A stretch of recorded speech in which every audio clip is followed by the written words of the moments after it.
Down the Biscayne. Yeah.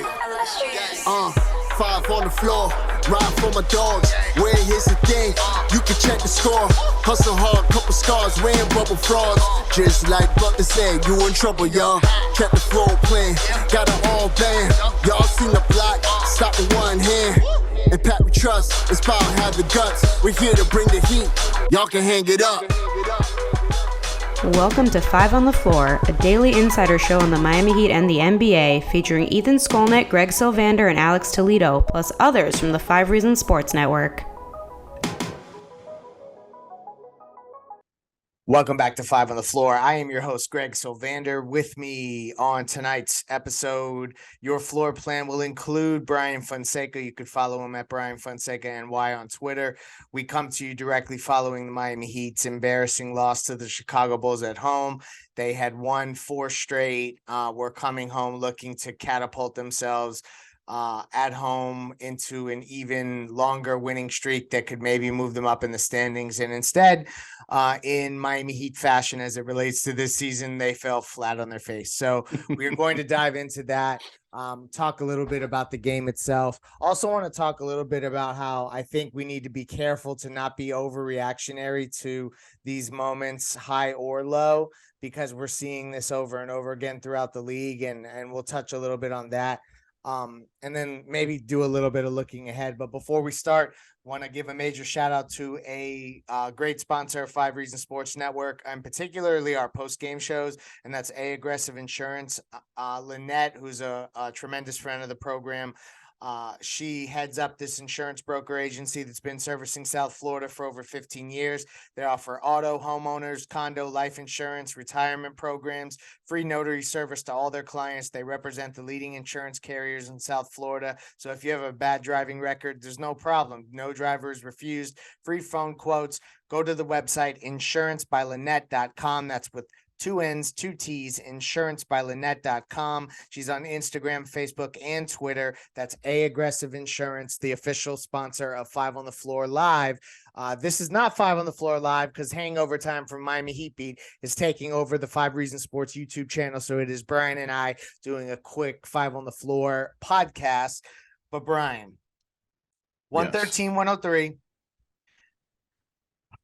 Jimmy didn't play. So, I mean, I guess like that's going to immediately be how we crank up somewhat of the excuse machine. But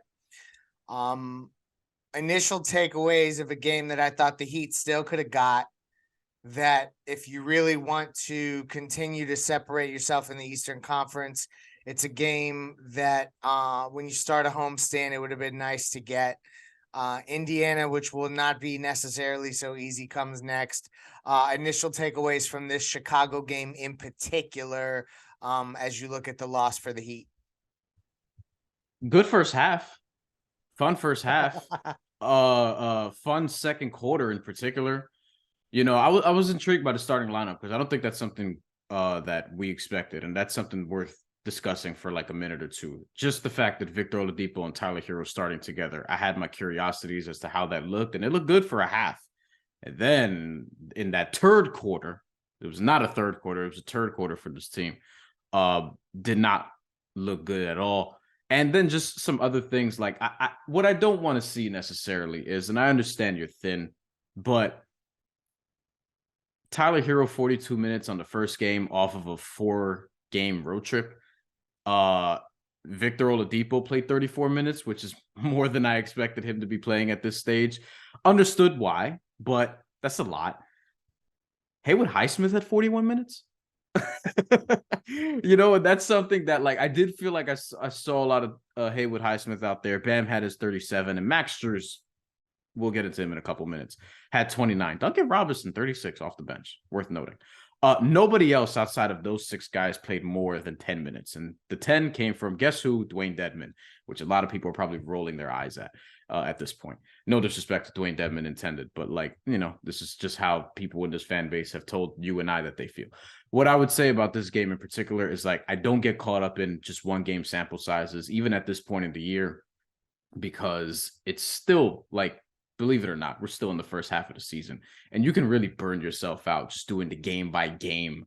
You know, there's a reason why Ethan doesn't host all of these. You know what I mean? The fact that he's at some of the games, but there's a reason why Greg will take a night off here and there, Ethan, et cetera, et cetera. Like, this shit will burn you out if you're going to just overanalyze game by game sample sizes, et cetera, et cetera.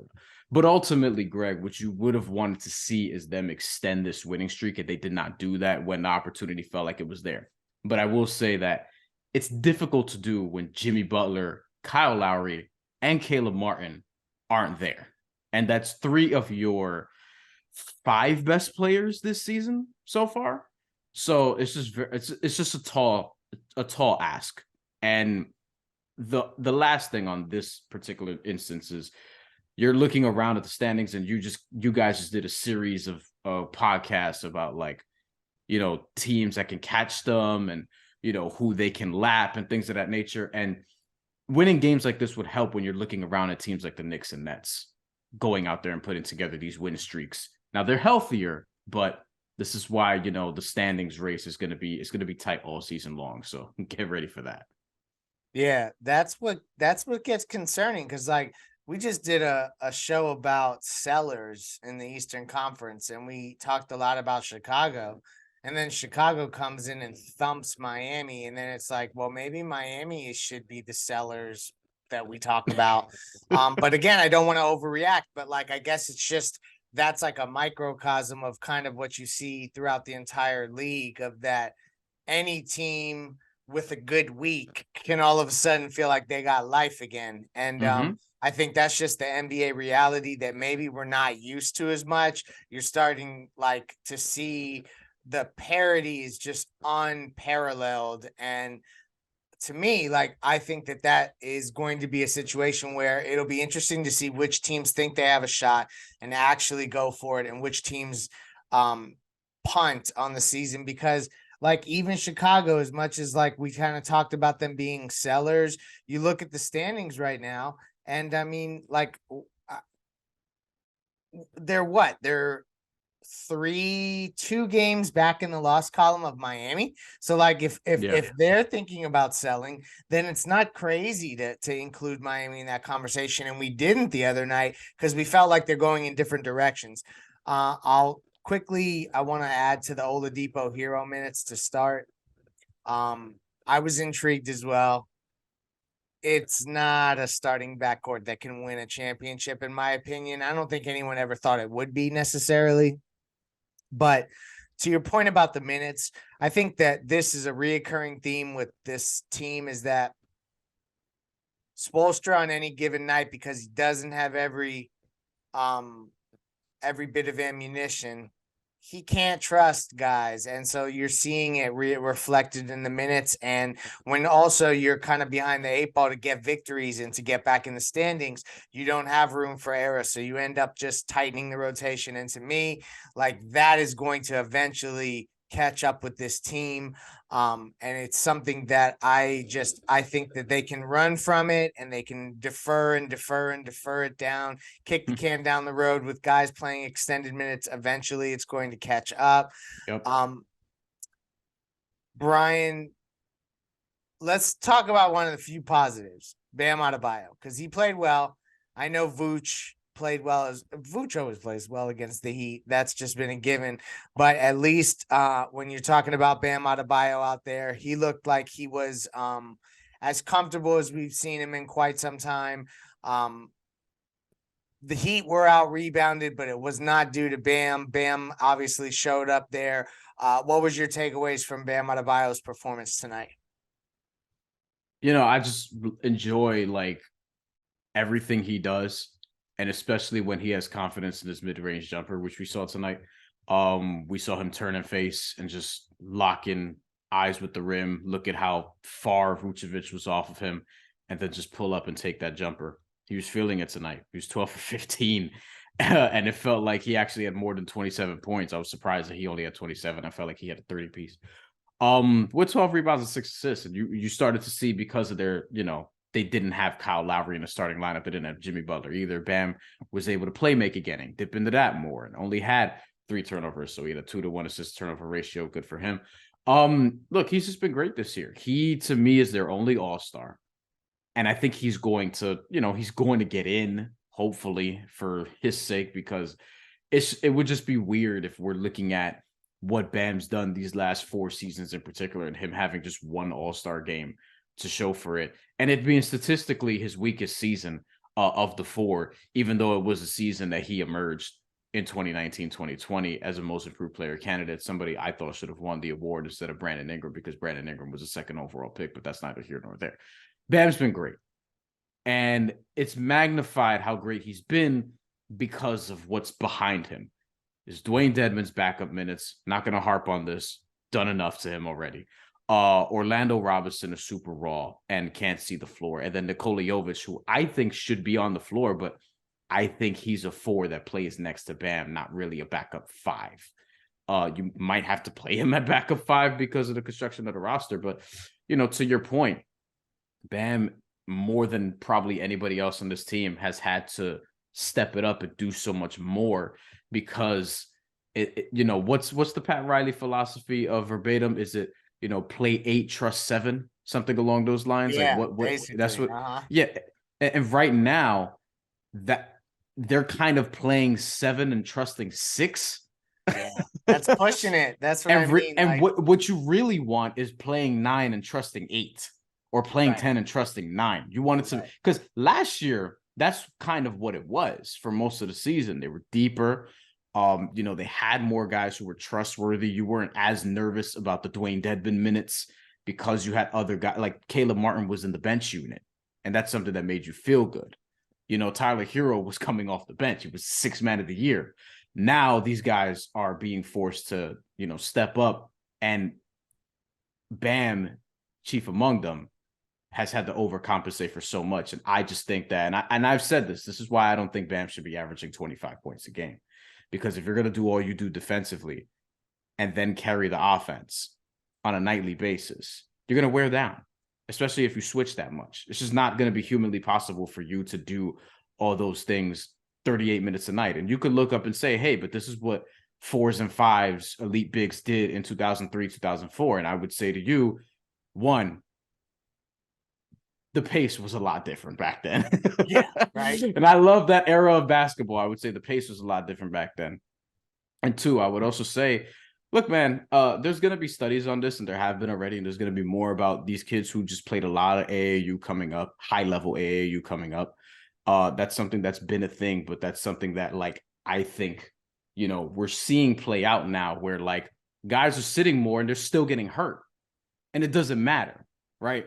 So, I feel like guys are more injury prone almost now than before. It's either that or they just don't play through shit. I don't know what it is. But basically, the point is that with Bam Adebayo, it's very difficult. He shouldn't have to do this every night for them to be competitive.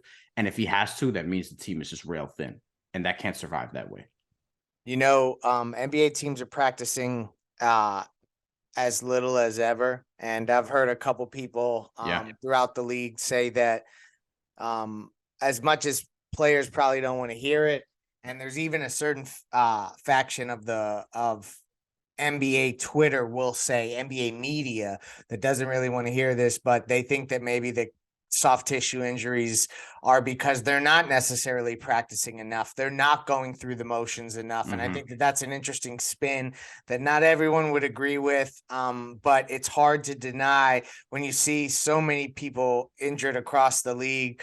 And Bam Adebayo obviously has been one of the healthier dudes, but to your point, for him to have to continue to put this up and have to only have 6 guys that they can really rely upon, it's not a performance solution that I think is going to work long term. They need more depth. So the ODM performance solution of the night is Jimmy Butler needs to be back, and they probably need to get another couple rotation players.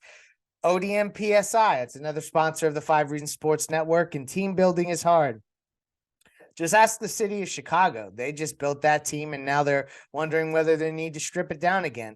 ODM Performance Solutions can help you build a winning team and keep it together. You're looking to fill an important role of your company. ODM Performance Solutions can help find C-suite level leadership, sales rainmakers, plus management and operational support. To find out more, check out odmpsi.com. Give them a call at 954-434-0634. Again, that's ODM Performance Solutions, odmpsi.com. 954-434-0634.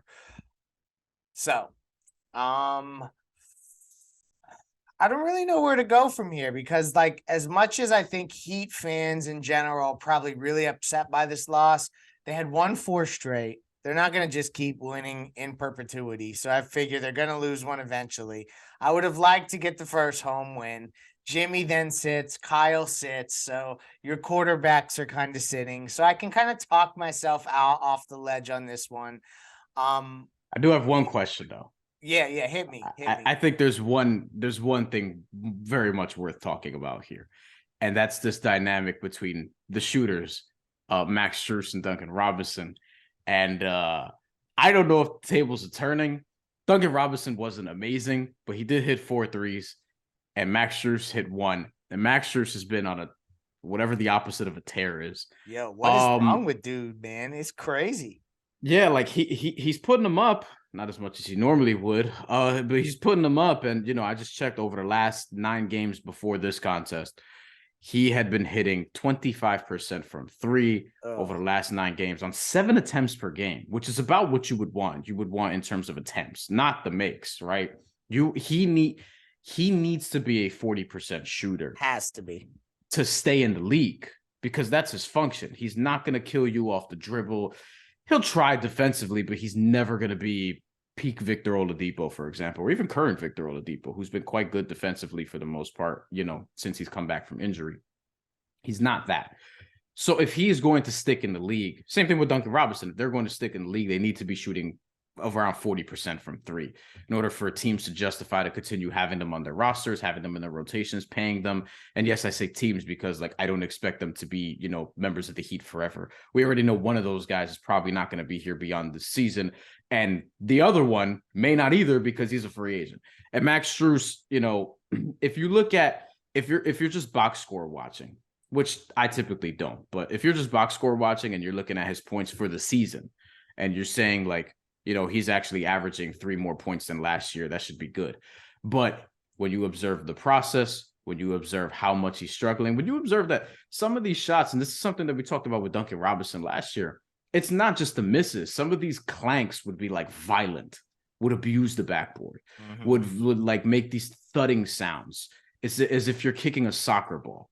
You know what I mean? And they're hitting like the side and they're not hitting the rim at all. And it's just like, you know, peeling off screens and you're looking at it go up and you're just not as confident as you were in him last year. And he was more confident last year, it appears, because, like, I mean, you know, shooters go into slumps all the time. You know, I watch baseball and guys will slump for an entire month. The difference is there's 162 games. Right. If you slump for a month in basketball, that's like 20% of your season, just about, damn near. So the Max Strus thing, he has to get a little less than 20%, but whatever. The Max Strus thing, he has to get it going because, like, I think we could see, like, we started seeing this on the road trip, really, this Duncan Robinson resurgence, perhaps. And Max Strus is playing for a contract similar. He probably wants what Duncan Robinson has in terms of just contract, right? If you're an undrafted, not gonna get it. Yeah, he's not gonna. And then, you know, there's questions about Gabe Vincent too in that regard, but he didn't play today, so we're not going to talk about him. But look, man, the Max Strus thing is interesting because I wonder if they're going to get to a point where it completely flips and Duncan becomes a shooter in that lineup, because I don't think unless they're both firing on all cylinders, which for whatever reason hasn't happened for a sustainable period, they're not both going to play a ton. It's kind of going to be one or the other for most of the time, for like 75% of the minutes that could be afforded to them. Ideally, you want both of those guys firing on cylinders, but could you see a scenario where it flips to Duncan, where the arrow points back to him? I mean, at this point, you'd have to say yes, because Max has been so inconsistent. I mean, he has been in one of those kind of struggles where you say, oh no, like, because we've seen Duncan go through it. So, like, to the point of a Heat fan that's having PTSD. Yeah, a little bit, right? And to that point, I think that you can rest easy in knowing that the Heat aren't likely to make the same mistake twice in handing out a $90 million contract to a specialist of his kind. But you also, by the same token, need one of those guys to shoot well. Like, people have asked me on other shows or just offhand, like, what is the biggest deal with the Heat this year? And, like, sometimes my answer changes every day, but some days my answer is the bench just ain't shooting as well as the bench was shooting last year. And like, Yeah. that has a lot to do with some of these guys we're discussing. And when all of them are not hitting well, and Duncan Robinson tonight obviously played better, but I just think holistically we can't say he's shooting better. I mean, Max Strus had 6 assists, 0 turnovers, and he's not getting applauded for any of that playmaking because we need him to make shots. So it's just an interesting dynamic. I could see it flip because they need a shooter in the lineup. And the other thing that I think is a little in this game in particular, there were a couple opportunities for Tyler Hero to catch and shoot and make big ones earlier in the game, actually. And they didn't drop. And they're just, a couple attempts early in a game. But those are the type of attempts that with this starting lineup, even with Jimmy out, even with Kyle out, they need Tyler to be on his catch and shoot game. And that wasn't quite there as well, at least to start. So you need the shooters to shoot, and it's not happening yet. I took the over on Bam on Prize Picks. I think that the points ended up, I'm trying to pull it up here now. I think it was at 20.5. Bear with me. It was at 21.5 and took the over there, and that was good. Jimmy didn't play, so that one got canceled out, and I took the over on Zach LaVine at 22.5 points. If you don't know what I'm talking about yet, I am talking about Prize Picks, my favorite daily fantasy app. You choose your favorite players, choose your favorite stats, choose over or under each statistical prop. And then you basically watch the games and see if you win. The more players you choose correctly on the same card, you can win up to 10 times your money. But here's the key. Use the code 5, FIVE. That'll get your initial deposit matched up to $100. You need to use that code 5. That'll get you started. You'll get your initial deposit matched. They're doing a lot of cool stuff around the holidays with different promotions and stuff like that. Use the desktop version or the app. But again, that's Prize Picks. Go to prizepicks.com. Use the code 5, FIVE. All right, let's close this out. They got Indy next. I'm going to quickly run through the schedule just so we get a little bit of let's just look ahead to this week. Just between now and basically a week from now, they got Indy. They got 2 days off, and then they got Indy. Then they got 2 days off, and then they got Minnesota, and then they play the Lakers. 3 winnable games, 2 days rest. Usually, players play well. Kyle, Jimmy, those guys play well. But they got to get this one against Indy. I feel like 2 home losses to start this homestand is going to be really backbreaking. Biggest key to look ahead to Indiana, in your opinion, is it easy? Is it as easy as just Jimmy Butler got to play? It could be, because he tends to be great on 2 days rest, and he will have had longer than that because he didn't play tonight. Worth noting that Indiana plays at Boston on Wednesday. Good call. They're going to fly from Boston to Miami, and they're going to be playing Friday night in Miami. So, and look, this is important because as well as the Heat did in taking care of business on the road, they beat the Pacers, who are, a tough team. And I feel like they're going to, maybe they won't make the playoffs after all. Maybe they'll challenge for the play-in all year, but they're not as bad as we thought they were going to be heading into the season. Like Benedict Mathurin, who I loved going into the draft, I didn't think he was going to do this right away. I thought we'd see this in maybe a couple of years. And he's been really good. And that's really to say, you have to take care of business at home now, because they did well on the road, but they did beat, OKC, Houston, and the Spurs. Now at home, you have the Bulls, and you lost that one. You have Indiana, Minnesota, and the Lakers, 3 winnable games, win at least 2 of them. And here's why, because immediately after that, you have a 5-game road trip. And those games, they're not very easy. Denver is a very tough offense. We know what happened last time they were up in Denver, so that should be interesting. The day after, they're going to be in Utah for New Year's Eve, which is very unfortunate for them. I want to be off that night. Very unfortunate for them that they have to be in Utah New Year's Eve, but it is what it is. 2 days later, they're in Los Angeles playing the Clippers, and And then 2 days after that, they play at the Lakers. So they're going to be in LA for a period of time. We don't know who's going to play in that Clippers game because when you look at their injury report, it's disgusting. It's just like 10 guys questionable. 8 of them don't play. They play 7 guys. Sometimes they still play all right, but you just don't know. And the Lakers, I mean, they're not going to have Anthony Davis at minimum. And then that road trip ends in Phoenix, which is not going to be an easy game.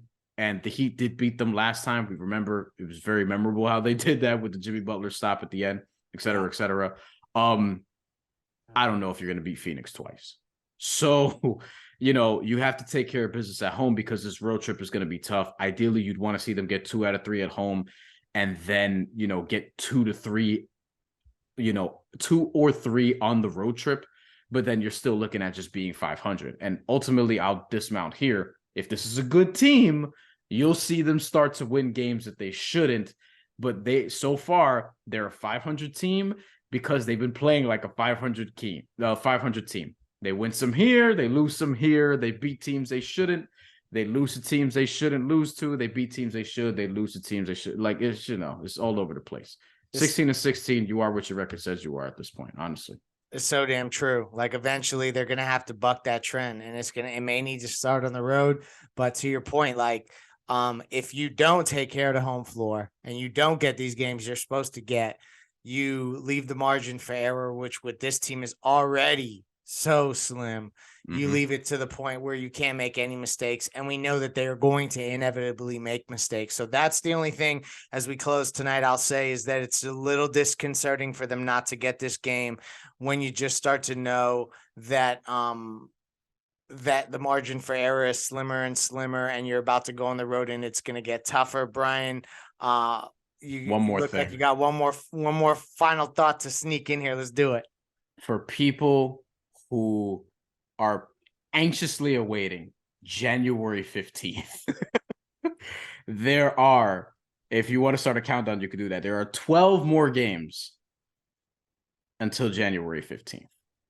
Okay. 5 of those are on the road, the 5-game road trip. But there are 12 more games until a certain couple contracts around the league are trade eligible.